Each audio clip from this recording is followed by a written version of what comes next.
কিস্তির সময় এলে ঘর তালা মাইরা এই মহিলা কই জানি যায়, দাঁড়া একটা ফোন দিয়ে এলো। হ্যালো, কেডা? হ্যাঁ ভাই, আপনি কই? হ্যালো ভাই, আমি তো বাড়িতে নাই।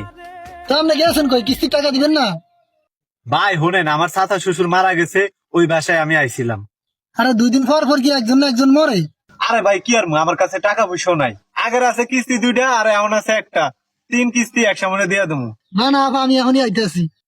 আরে ভাই আপনার কি বলি, আপনি কি কথা বোঝেন না নাকি? দূর মিয়া। কাইটা দিল, এরকম করে এত টাকা উঠেন যাবো না, একটা কিছু করতে হইব। পাইছি বুদ্ধি একটা।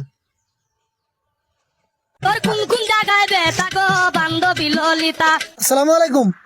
ওয়ালাইকুম সালাম। কে ভাই? আমি লটারির পক্ষ থেকে রবিউল বলতেছি। রবিউল ভাই, কি কি ভাই?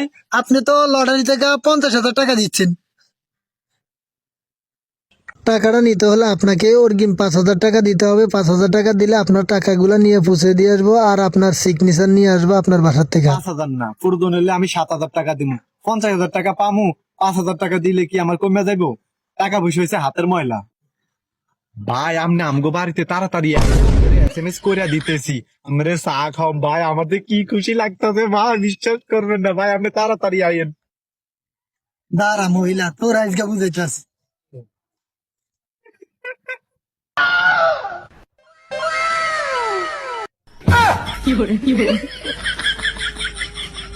বাড়িত নাই না মহিলা?